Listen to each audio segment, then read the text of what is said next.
Hi, this is Yogi from RPWL, and you're listening to Sonic Perspective.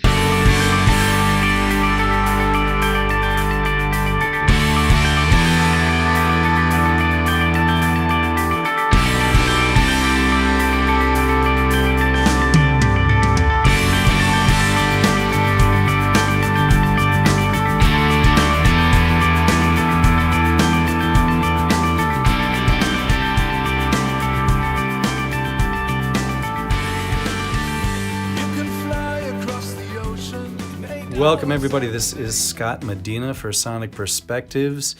We're really happy to talk today with Yogi Lang from the band RPWL. They are just about to release, or they just have released, their brand new album, Tales from Outer Space. Welcome to the Earth, Yogi. Hello. Thanks, Scott. Yeah. Glad to be here. Fantastic. So it's been a long time since your last studio album of original material. It is. Yeah. Were you wanting to take a break from writing songs all of as many years? No, it was just, as you maybe know, the last two studio albums were concept albums. So it was a real story. I mean, Tales from Outer Space, of course, it has a main topic, yeah, but it is not that kind of concept like Beyond Man and Time, where you write just from the beginning to the end and you have a storyboard. And it is kind of a different writing music, if you want. So it's we did the Beyond Man and Time. We did the second part of it with Wanted, and we tried to record that live because we wanted, as we did it with Beyond Man and Time, we wanted to do a live version, but we had two different concepts of Wanted. It was the live concept for clubs, and we wanted, but it was originally intended to be a bit bigger. And at the end of the tour, we just thought of, hey, let's do one concert where we just do all the ideas that we had that we couldn't bring on tour, because you can't be on tour a month with a lot of, I think it were 40 actors or something. So we couldn't do that. And we did this. And yeah, it took some time, to be honest, because we did all on ourselves.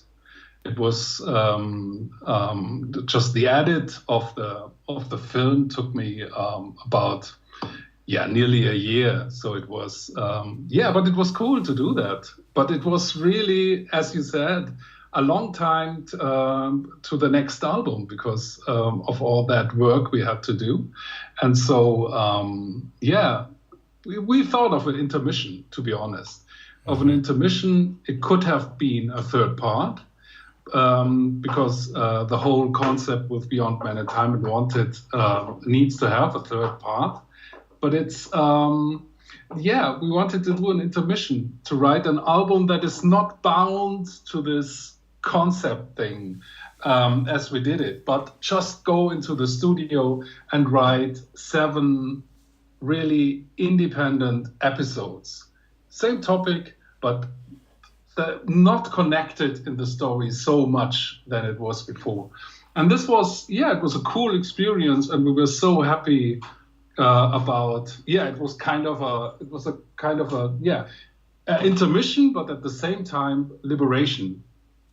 Yeah, so for our listeners who may not be familiar, the concert that Yogi is talking about here was released with the name New Dawn a couple years ago. So that's the whole concert is filmed in video, so you can get that on DVD as well as the audio recordings. And then the intermission that he's referring to is the brand new album, Tales from Outer Space. So are you saying, Yogi, if you had decided to do the third part of this potential trilogy, that it might have taken a while and we may not have gotten a new album from you guys for a while? You're exactly right, Scott.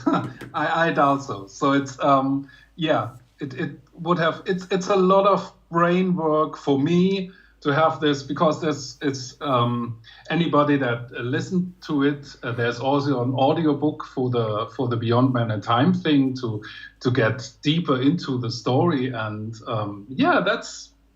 it's a lot of brain work, and I know, but still we're just a rock band, that wants go to stage on stage and play. And so maybe this is a bit, yeah, if you want, so back to the roots of what we did before. But I mean, it's still RPWL as the concept albums are, but it's, yeah, kind of a different thing.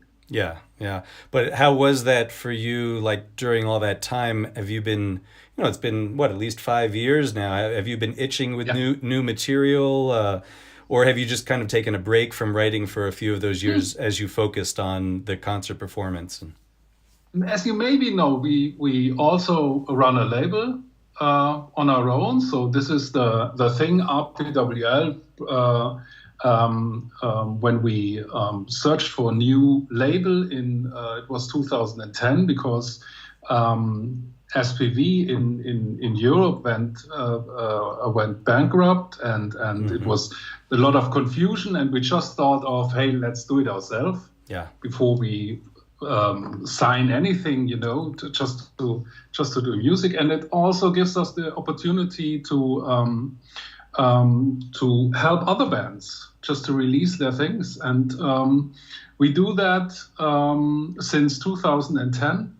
And we did a lot of work in the recent years, because it's, I mean, we have a studio, we have a label, we have a band. And if you take a band like Subsignal that we produced and have on our label, and it's a lot of work, to be honest. So it's maybe RPWL went a bit out of our focus, because there's so much other work to do. But we had still in mind to do an album, of course. But when it was time to work on new things, it was just like this, as I said, this liberation thing.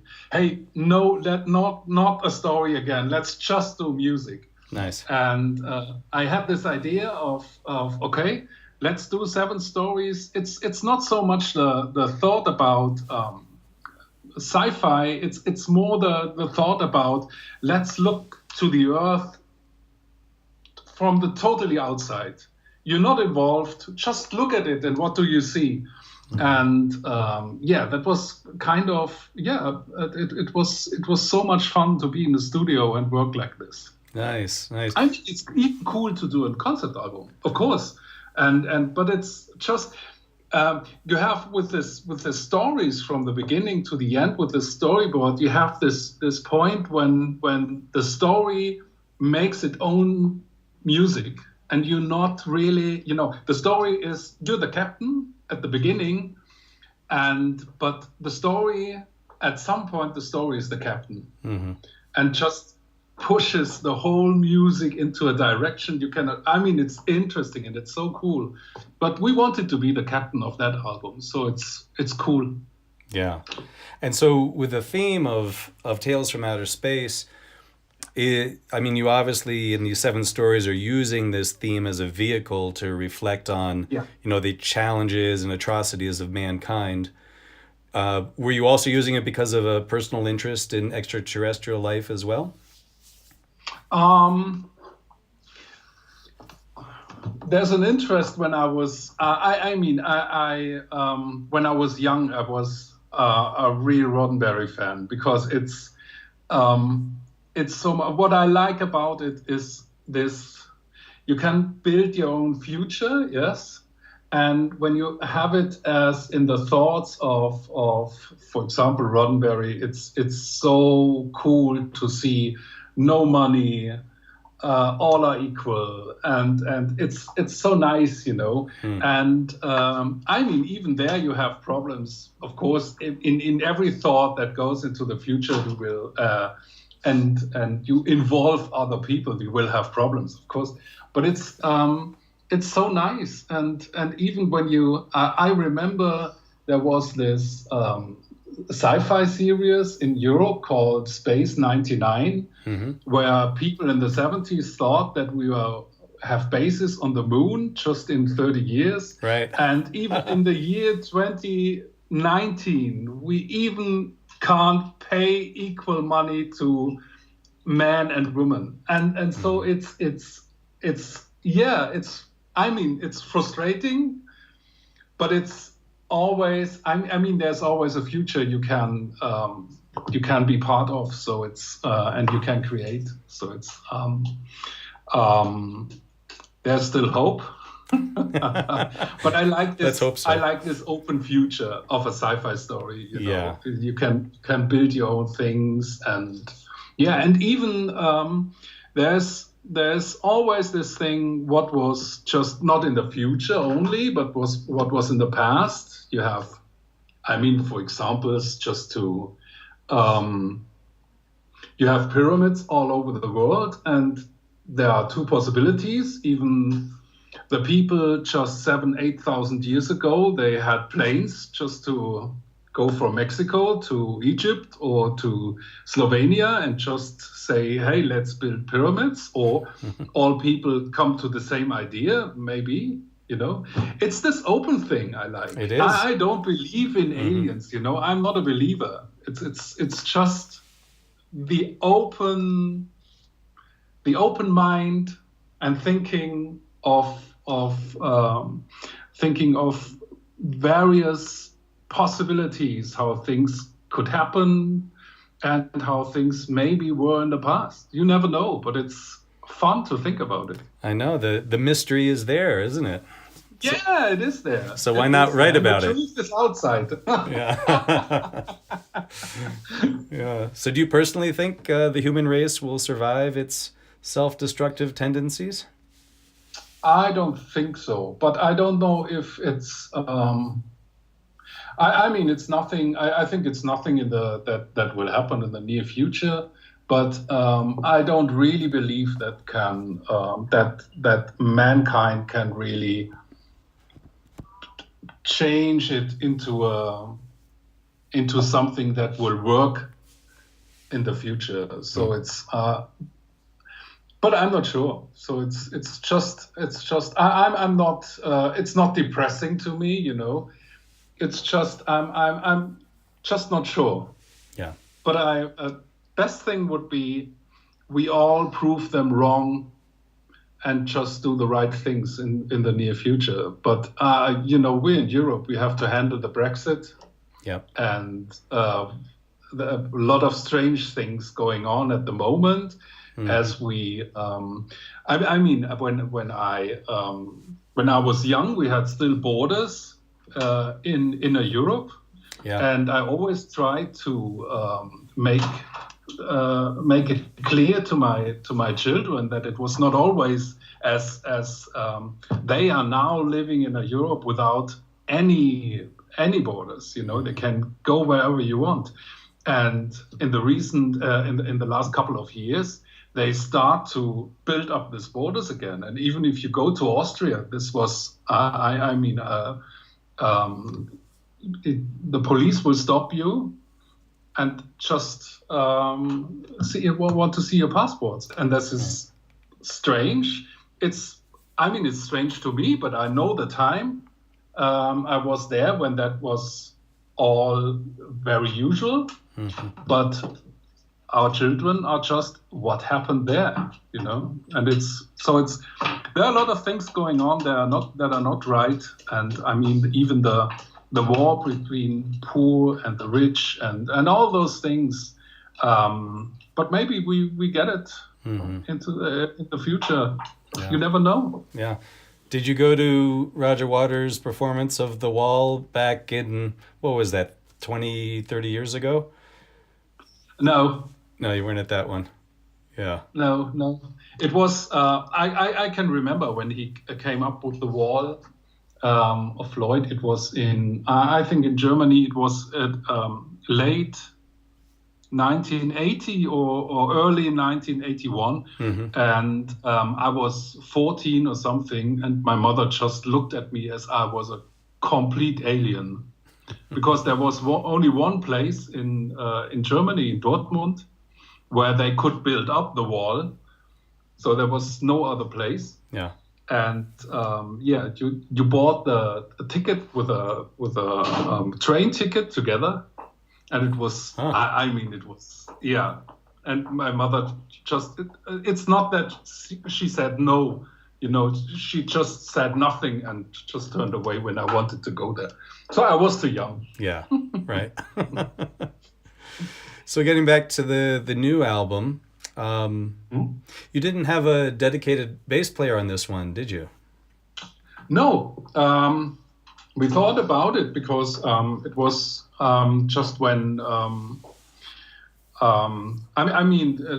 RPWL, all our musicians and our bass player that gladly joined us a couple of years ago. But he had so many jobs, and there were a couple of jobs he couldn't give up and collided with our tour. And so we just, but there was no reason to really get a new bass player because Kalle can play bass very well. Mm-hmm. And so we decided just to do the album on our own. And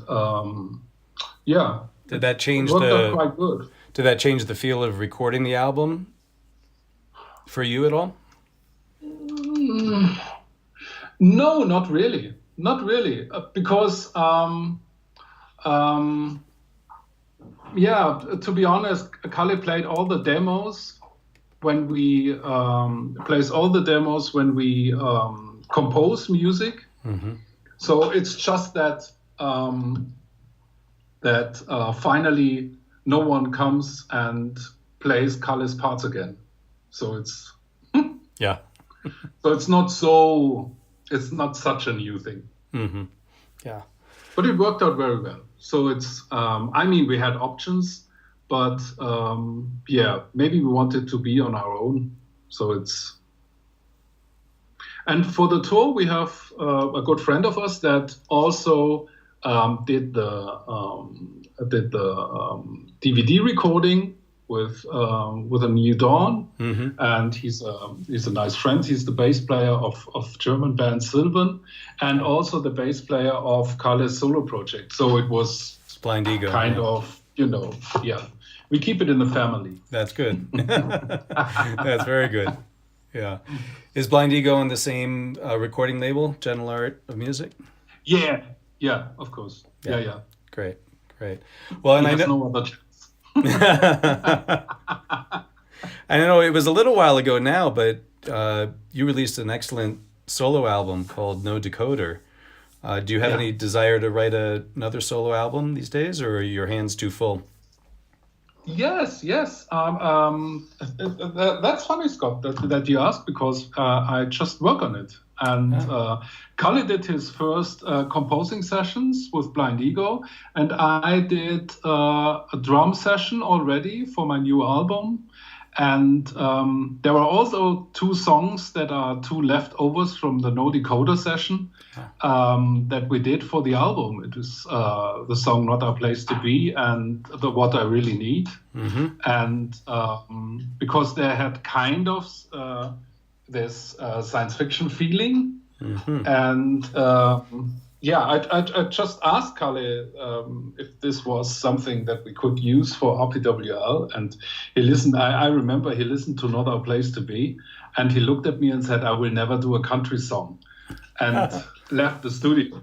And because it was so different. It was it's the basic rhythm track that I did. It's even Guy Pratt on bass that we did this album together in 2010. Mm-hmm. It's the same thing, but Kalle he just erased one of the guitar tracks, played a new guitar on it, and added this strange stringed theme, and the whole song completely changed into something that was that I'd call that has now the RPWL feeling, and this was quite nice. But we totally re-recorded the What I Really Need. This was a singer-songwriter song, and I know he finds I think it's boring for Kalle as a guitar player when you stand there with a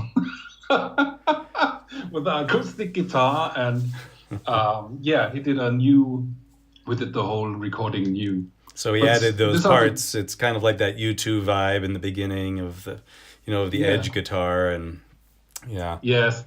But it's so funny that how a song can change when you just do a couple of things, just do a couple of things. Same rhythm recording, and the whole song changed.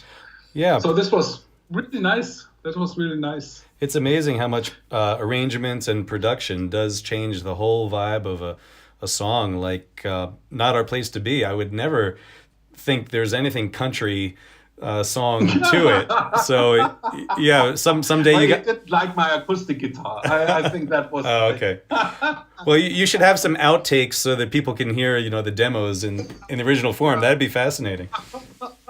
Yeah. In the interim, while you were doing these other live things, you also released 2 live albums of rare early Pink Floyd material. Yeah. And now it's interesting. We see Nick Mason starting to tour the pre-Dark Side material It's as well. really interesting. Yeah. That was really interesting. Because when we started off, we were just, when you go back to 1998 or something, we just started off playing old Floyd themes. I mean, we didn't have time to rehearse, but when we first met, it was just kind of a common sense, that song, yeah, let's play it. And we were just the 4 crazy guys that play 4 songs, but for 2 hours. And when and then people said we were a kind of Pink Floyd cover band, and it's so strange because it's a strange feeling to me, because those cover bands just try to copy it note by note, which doesn't go to the heart of a real Floyd song as I hear it, and I heard it when I was young and just raised up with it. I grew up with all this music, and it was funny because we did a couple of there's one concert every year in Munich when we play on the Olympic Tower, that is called Psychedelic Christmas, and there we play 50% Pink Floyd and 50% RPWL. And I remember in one of the first nights, we do it now for really a couple of years ago. Now I think since 2007 or 2008, I think. But it's every year sold out, so it's really funny. And we played the first part Pink Floyd songs, and we did a short break just to get the people something to drink, because it's really, I mean, the concert could last about 3 hours or something. Yeah. And a nice lady came to me and said, "It's really cool, but will now come Pink Floyd in the second part."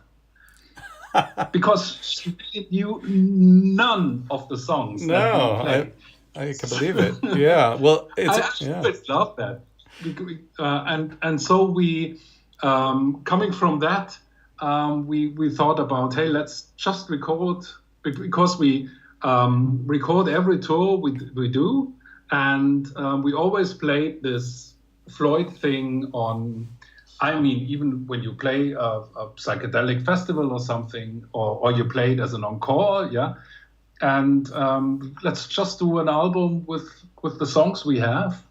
And it was so much fun, and it was so amazing for the people, because that's Pink Floyd, and so it was, for many people it was the reason to dig into the old things, and find there, because there's so much beauty in those songs, because they're, I mean, rough on the one side, but there's always the heart of Pink Floyd is there, and then we did the Man and the Journey tour in Europe, because we just wanted to get on the peak of this thing and present people what they never knew. Yeah. And it's cool, but it's I mean, mainly the idea was to show people what it means, what it also could mean to have Pink Floyd as to have the music of Pink Floyd in your heart. Mm-hmm. It's not copying every note and copying a show or something. It's taking the heart of it and maybe build a new body around. But never leave the song and never leave the feeling. So it was cool. Beautiful. Yeah. Well, now that Nick Mason is touring those early songs, maybe it'll draw even more interest to your recordings. Yeah. But it's interesting. He's following in your footsteps now. Well, maybe Guy Pratt told him. Yeah. Right. That could have been the link there, right? Yeah. It seems like there's always a theme of finding meaning running through the RPWL albums, and at times a deeper sense of spirituality, like on the World Through My Eyes album. Is that always a prime mover for you in your lyrics and songwriting, is to this question of meaning in the world? I think so. I mean, of course it's a question to do a step or to go somewhere. But I always find it more interesting to ask, why do you do that? And this is always, I think it's a basic question in my thinking. I try always trying to get why people do that, and it's if you get to that point. It leads to more understanding. I think it's even easier to understand why someone does things, and then just to think, hey, he does something that I wouldn't do or something, and it's much easier to think that way. Mm-hmm. What do you see of the significance of your own name, Yogi? I tell you the story of my own name, but it maybe will not lead to the direction that you think. It's I was my school when I was young was about 15 kilometers away. And there was always a bus going to the next city where the high school was, and there was a yogi in the bus, and it was just always the same people in the bus, and he made so he finished. He made Abitur, as you call it in Germany, and he was. Finished, and in the moment it was finished, the whole bus was thinking about what we do without Yogi, and he had the same name that I had, Jürgen, and so the whole bus decided that I will be Yogi in the future. So this was the story about Yogi. Yeah, and I think the only one that calls me Jürgen is my mother. Mm-hmm. So it's totally fixed into people's mind here and here around the place. So it's. That's great. I remember my mother was calling in the studio, and we had a lot of trainees there, and she was just calling, "Can I talk to Jürgen?" And he said, "You're totally wrong. There's nobody here with that name." Mom, yeah. After having achieved so many of these performances and recording goals with a great, discography, do you still have the same inspiration and excitement about RPWL that you did about 20 years ago? Yes. Because I got the feeling that we always do something new. It's not. I mean, you could say I hear RPWL music even in the first album and now, and it's maybe if you're not so into this kind of music. It maybe sounds the same. I can remember my father didn't hear a difference between AC/DC and Pink Floyd, and when I was young. But for us, it's always something different. Maybe it has to do with also with touring and doing, totally individual tours. We do a Beyond Man and Time tour that has nothing to do with the Wanted tour, and the Tales of Outer Space tour will have nothing to do with the other ones. So it's always something new in it that is really, kicking you. And it's always kind of an experience. Yeah. And we love that. So there's always this kind of, this new thing in it. Mm-hmm. that kicks the whole band. Mm-hmm. Do you have a favorite album from your career? I'm not sure. Not really. I mean, the last album is always the album you have most in mind, and that is touching you. But I think that the World Through My Eyes album was the most change in all the band things, because it was kind of a bigger production. It was we did spend more time on it. We did RPWL was on another level for every one of us, and maybe this is I don't know if maybe it's the most important album for the band, and therefore it has a kind of, and I listen to it from time to time, and I'm always surprised what we did at that time. So it's cool to listen to it.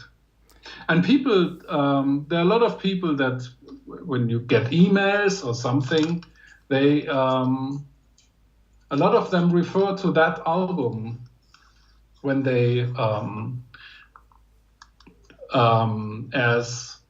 as an album where they could dig into our music, and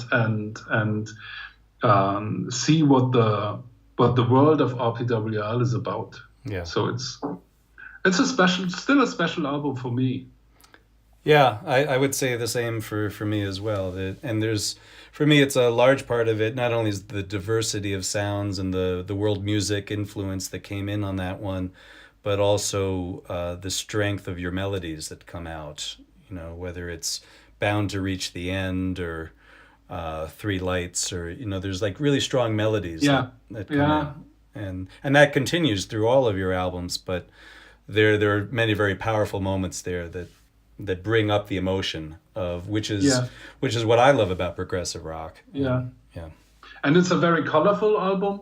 Mm-hmm. And as you always try to be different to your last one, the RPWL experience was just trying to get against it and trying to get a bit rougher and trying to get not that full color music, but getting more in this black and white reality. And so it's you did that really.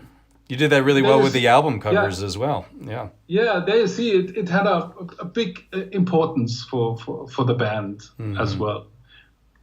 Yeah, I was always amazed that Breathe In, Breathe Out wasn't just a massive hit. I thought that was just it was just a perfect, less than 5 minute, really catchy prog kind of hit. So much there. Yeah. So these days you obviously tour a good amount in Europe, but to my knowledge, you've only played in the States a handful of times, mostly at festivals. Yeah. Yeah, I think it'd be wonderful to get you back here, or maybe on the annual Cruise to the Edge trip. You would be fantastic there if you guys are able to do that. Yeah, that would be cool. I mean, we always try to be open to everything, but it's, of course, when you cross the ocean, there's a lot of money Yeah. on the table, and there's your equipment on the table, and there is only for one gig, that's very expensive for everyone who books a band. So it's even you have, as you said, a big festival, or you have a couple of gigs in a row. So it's it's always it's difficult. Mm-hmm. Yeah, I can appreciate that. But you're going to have a great tour in April, I'm sure. I'm sure. Yeah, so everybody listening, if you're in Europe or able to make it over there, be sure to check these guys out as they get on the road direct from outer space. And it sounds like we have a hint of what might come after that for maybe the third part of this trilogy. I hope so. Yeah. I hope so. Oh, we're just so it was so much fun that we just do another one. So it's right. Let's see. We'll see. Well, Yogi, thanks for taking the time to talk to us. And I thank you, Scott. It's a fantastic new album. Really, always excited to get new music from RPWL. And, thank you. And all the best on solo endeavor. I'd really look forward to that as well. Thank you. Thank you. Okay, till next time. Cheers. Yeah. Bye. Bye-bye. Thanks for listening to our interview with Yogi Lang from the band RPWL. Their new album, Tales from Outer Space, is out now, and we're going to close our show with listening to one track from that. This is one of the longer tracks on it called Light of the World.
Light of the world, I am looking for the answers we'll never know.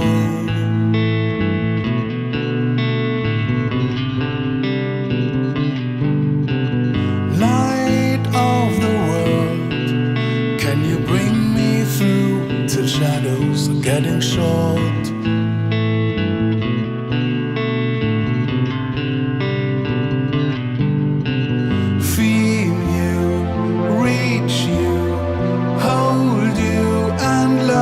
Fly, see you, touch you, meet you to soar the sky.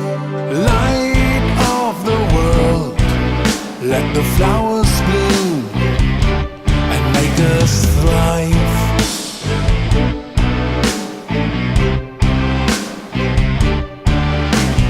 Light of the world, your energy is what we hope to find.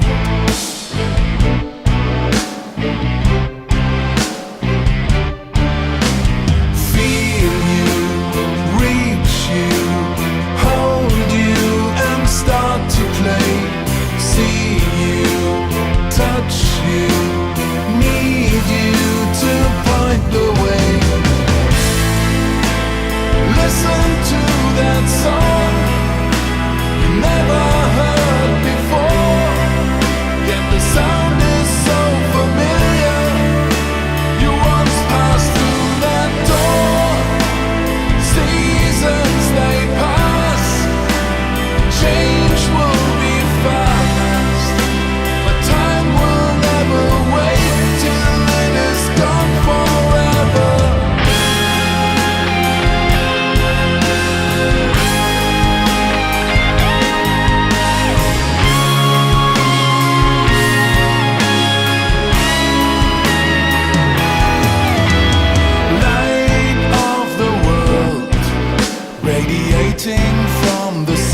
sky.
Soul, one of rain, you give us strength to survive.